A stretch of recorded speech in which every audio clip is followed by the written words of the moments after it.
नमस्कार दर्शक बंधु आज हूँ मे मास 15 तारीख गुरुवार।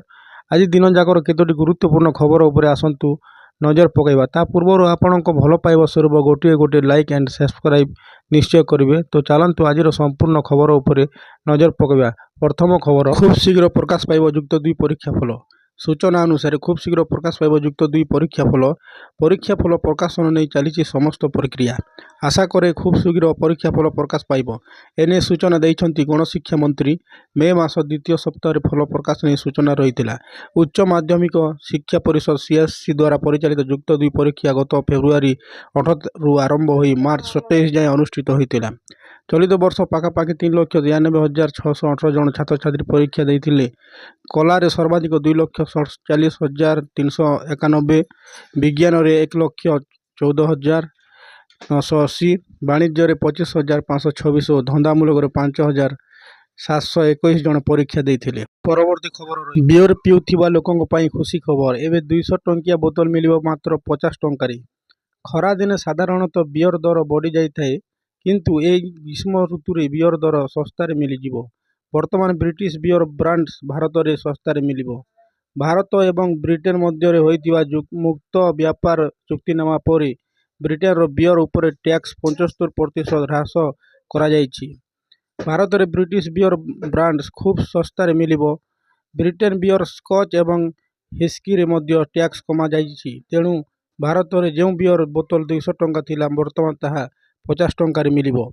एपर्यंत भारत में ब्रिटेन बियर उपर 150% पर्यंत टैक्स लागुथिला। वर्तमान एफटीए चुक्ति अनुसार यही टैक्स ह्रास पाई 75% कमाई दिया जाए। परवर्ती खबर रही, ग्राहकों पई आश्वस्ति सह बड़ खुशी खबर। सुना दर 2,000 टंकार ह्रास होइछि। ना सुना किणवाकू चाहूथिबा लोकंक पई खुशी खबर। पुणी सस्ता हैला सुना। आज भी कमिला सुना दर। 24 कैरेट सुना दाम 10 ग्राम को 93.930 टंका रही। गतकाली यह 96,060 टंका थिला। एथिरे 2,130 टंका ह्रास पाई।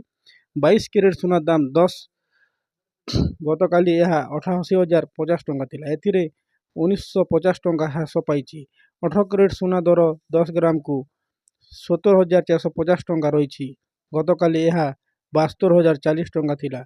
एथिरे 1,590 टंका ह्रास पाई। सेहीपरि कटक आज खांटी सुना बा 24 कैरेट सुना दर 10 ग्राम पिछा 93,930 टंकार पहुंची।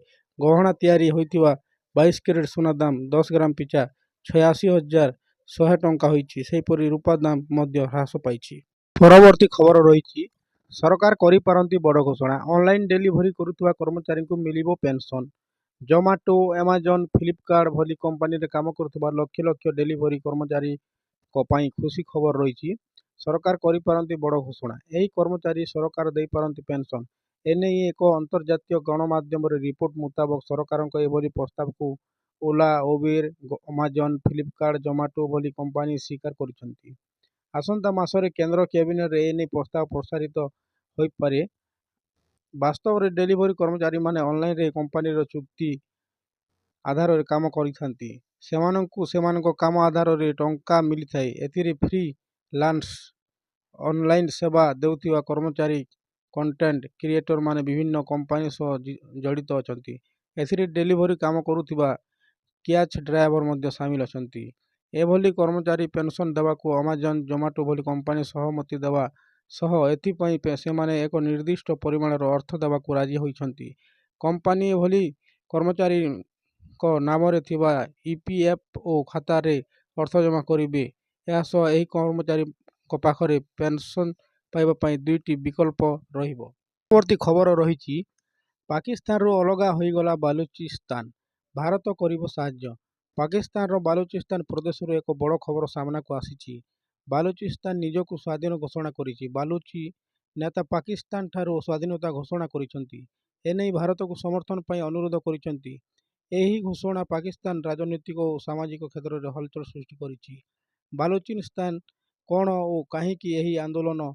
बालूचिस्तान हेउछि पाकिस्तान सबुठारु बड़ प्रदेश, जहाँ देशर दक्षिण पश्चिम भाग में अवस्थित। यह खनिज संपद समृद्ध हेले मध्य अर्थनैतिक और सामाजिक दृष्टि अवहेलित रही।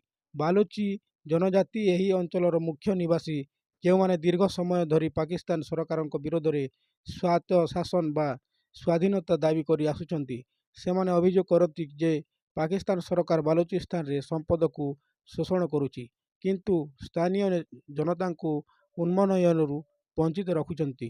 ଏହା ସହ ମାନବାଧିକାର ଉଲ୍ଲଂଘନ, ନିଖୋଜ ଓ ଘଟଣା ସେନା ଦମନ ମଧ୍ୟ ଏକ ଚିନ୍ତାର ବିଷୟ। ବାଲୁଚିସ୍ତାନ ନେତାମାନେ କହିଛନ୍ତି, ଆମେ ପାକିସ୍ତାନୀ ନୁହେଁ, ଆମର ନିଜସ୍ୱ ସଂସ୍କୃତି, ଭାଷା ଓ ପରିଚୟ ରହିଛି।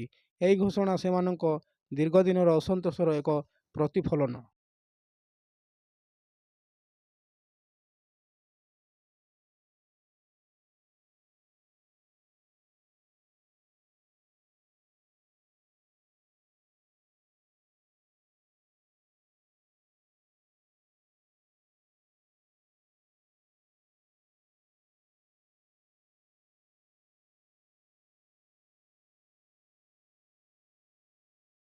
ପରବର୍ତ୍ତୀ ଖବର ରହିଛି, କଲେଜ ପିଲା ପଢ଼ିବେ ଷ୍ଟକ୍ ଏକ୍ସଚେଞ୍ଜ ପାଠ, ଶିଖିବେ ଷ୍ଟକ୍ ମାର୍କେଟର ଟଙ୍କା ରୋଜଗାର କରିବାର କଲା।